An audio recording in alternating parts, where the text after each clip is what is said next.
What is up, everyone, and welcome back to another video. In today's video, we're going to be talking about Detroit Lions linebacker Jarrad Davis and why I believe he could be a beast in 2020. So let's get it started.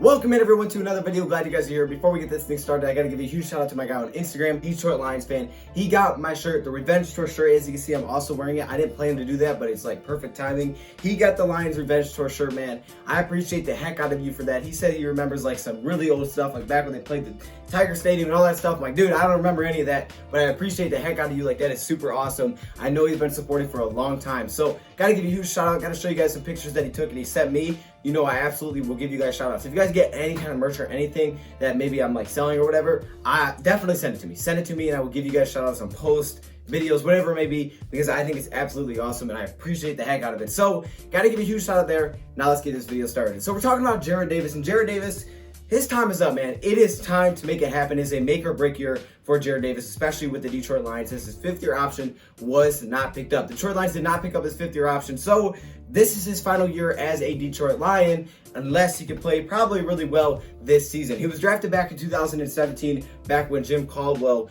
was the head coach of the Detroit Lions, and the Lions were playing a different type of defensive scheme. The defensive scheme was much different than it is now with Matt Patricia, and they drafted a athletic linebacker as a middle linebacker position to be a really good run stopper. But now that Matt Patricia has came in, the Detroit Lions need linebackers that can do multiple things. They want bigger, thicker type of linebackers that can play the edge, that can play in the inside, that can cover. And Jarrad Davis didn't really fit that mold. I mean, he was by far the smallest linebacker out of any of the linebackers that we've been bringing in, that Matt Patricia has been bringing in. So he's kind of like the odd man out, and we've seen that on the field. It's not been the easiest for him to kind of translate to the new type of defensive style that Matt Patricia is running. So this is a very, very big year for Jarrad Davis. He needs to play well this season, but I do believe there is reason for hope. There's reason for optimism that Jarrad Davis could be really, really good next season. So let's get into it. Go back to the 2017 season, Jarrad Davis's first year as a Detroit Lion, and you just go watch that year back. You will see that early in the season, really the first half of the season, this dude is really, really bad. And it looked like, oh snap, we just drafted a bust. This is a really, really bad pick.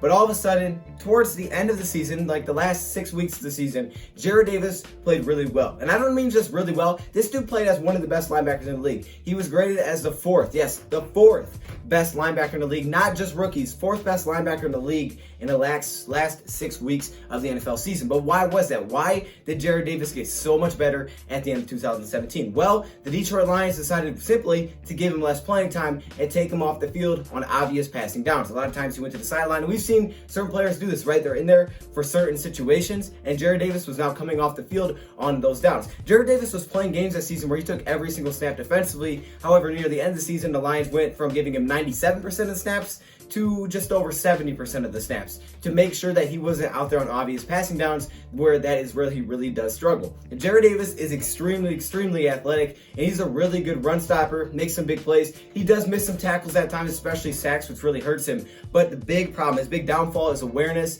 and coverage, all right? Man-to-man coverage, he's obviously going to struggle because pretty much all linebackers are going to struggle man-to-man coverage, but he's been burnt multiple times there. And then if you get him in zone awareness, it's really, really bad zone awareness for Jarrad Davis, but that's not really what he came to Detroit Lions for. So those were two of his biggest problems. The Lions decided, okay, let's just take him off the field. Obviously, he's going to be on there in some passing downs because you don't know exactly when the offense is passing the football, but on obvious passing downs, they would take him off the field, and it helped him. It helped him a lot, and Jarrad Davis got a lot better playing to his strengths. He was playing to what he did best, and you could definitely see it towards the end of the year in 2017. But then all of a sudden, it kind of went downhill a little bit for Jarrad Davis because the Detroit Lions decided to bring in a new head coach. And as soon as they brought in Matt Patricia, the scheme changed. You know what this reminds me of? You remember we talked about Reggie Ragland? All right, and some people asked why Reggie Ragland snaps went way down. Well, they went to a 3-4 to a 4-3. And all of a sudden, he really didn't have a role in that defense. That's kind of what happened to Jarrad Davis. He was drafted for Jim Caldwell's scheme for those coaches. And then all of a sudden, the Detroit Lions fired that guy and bring in a new head coach, Matt Patricia, who is a completely different defensive scheme philosophy. And he's trying to fit into this new defense. So it's definitely taking time for him to adjust, but he really hasn't seemed to figure it out right. He really hasn't seemed to really fit into this defense and be super comfortable with the Detroit Lions. He's been in a role where he doesn't necessarily thrive, and that's trying to play as a coverage linebacker. The Detroit Lions have mixed him in at edge at times to try it out, but they haven't done it a lot. They haven't done it a ton. They've just done it here and there. All right, it's not something that they're like, okay, this is your position, this is what you do. They still use him at the interior linebacker position, but Matt Patricia is still very confident in Jarrad Davis. He has not lost confidence. Even after they decided not to pick up his fifth-year option, he has voiced a lot of confidence in Jarrad Davis, saying he's one of the cornerstones of this team, and he's the player that they want to build around defensively for years to come. So it's not like the Lions, are just like, hey, you're all right, he'll be fine. They're saying, hey, we want to build around this guy. We didn't pick up the fifth-year option because it's a crazy amount of money. However, we probably want to try to bring this guy back, so he needs to have a good year for the Detroit Lions in 2020. So what did the Detroit Lions do? What did the Lions do to help Jarrad Davis? Because somehow he's got to take a step from what we've seen from Jarrad Davis. All right, if you look at his PFF grades, they're completely awful. The only thing he does well is pass rush, and that's why everybody says moving the edge, which they may do a little bit more in 2020. Like we've seen a little bit 2018, you'll see him mixed in time to time. Go watch the Panthers game, you'll see him mixed in at edge time to time, right? But it's not like a consistent role. So what did the Lions do this offseason to make you believe that he can somehow be better in 2020? I think it's a little bit similar to the 2017 role. They're going to take some time away from him. Jarrad Davis has been one of the main guys in the inside, and then we brought in Jelani Tavai, and it was him and Jelani Tavai holding it down. And at times last season, we saw him get benched and not start.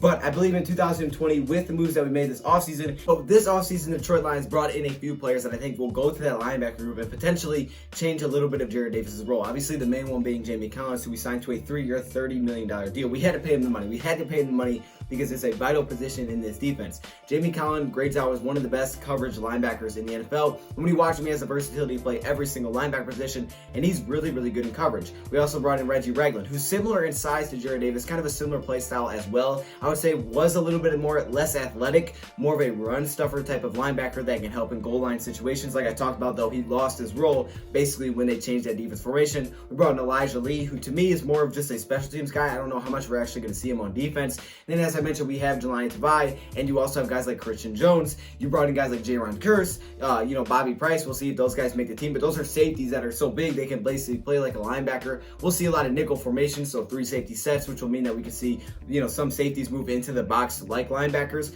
And then you have a guy like Jarrad Davis, who we figured out this offseason bulked all the way up. Everybody's seen the pictures. Jarrad Davis got big. This guy got jacked. He added over 20 pounds, lost over 5% body fat. Lost over 5% body fat and added 20 pounds.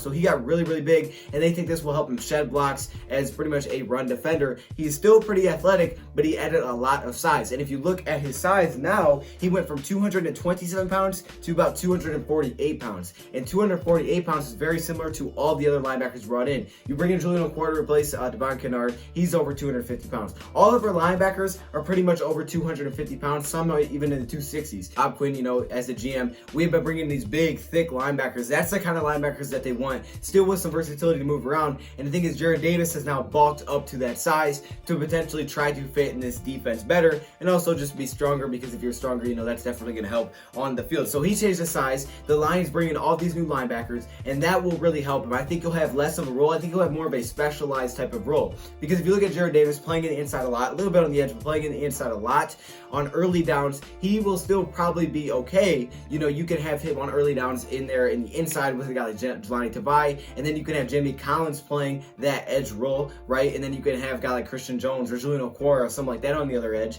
But then when it comes to the passing downs, that's when I think that you could put a guy like Jamie Collins in the interior of the linebacker position with Jelani Tavai, who's graded out as one of the better coverage linebackers. And then potentially you could see Jarrad Davis move to an edge role, Christian Jones, Julian O'Quarter, or maybe he just doesn't go on the field on those roles. I think it'll be similar to the game where his role kind of goes away. He'll be more of a specialized player to be a run stuffer. And again, if you put him on the edge, that actually could help him potentially in some passing situations, because a lot of our edge rushers, if he shows that he can do it, if he can't get pressure off the edge, and it's not going to help, because he's known as a pass rusher, but blitzing from the interior is different than going against offensive tackles. So if he can prove that he can get pressure off of the edge, then potentially the Lions could have him have way more of a role there, because when they do drop into coverage, they're basically just dropping into the flats. That's what's so tough about the interior linebacker position. Jarrad Davis has had a lot of ground to cover when he's played in the inside linebacker position, and that's already not a strong suit, so he really struggles there. But a guy like Jamie Collins, a guy like Jelani Tavai, those guys have been better there. But if you get a guy like Jarrad Davis and he proves that he can get pressure off the edge, you can drop him down. Then the only time he drops into coverage is really in the flats, and he can still be a little bit of a spy. That's one way the Lions love to utilize him in the inside, is as a spy. So I think he'll still play in the inside. I don't think he's going to lose his role completely. I still think he does have a future with the Detroit Lions. I just think his role is a lot less, and they don't need him to be out there every play, and they can take him off in certain situations and try to use him more to his strengths. Of course, obviously he's going to be out there on some passing downs. The teams are trying to exploit him, but I think, maybe with a guy like Jamie Collins on the edge, maybe he can drop back and help in the coverage, and Jarrad Davis can do less of that role. Maybe him and Jarrad Davis can be in the inside sometimes. We know Jelani Tavai blitzes a lot, so I just think he'll be more of a situational linebacker, and that'll help him be much better for the Detroit Lions. There's a reason he added that weight on, right, why he bulked up, because that's similar to the other linebackers. It can help him to be a run stuffer, to possibly move to the edge, because he might be a little bit too small to play that edge role right now. We know he has the athleticism. Now you put him some weight, maybe that can help him get some pressure off the edge. But to me, I still think he's going to be fine on this defense. I actually think he'll be better because of this, and I think he'll just be more of a situational guy with these new linebackers playing the role that he necessarily didn't do super well. So that's why I think Jarrad Davis can be really good in 2020. Let me hear your thoughts, comments below. Thank you, Pop, for watching, and I'm out.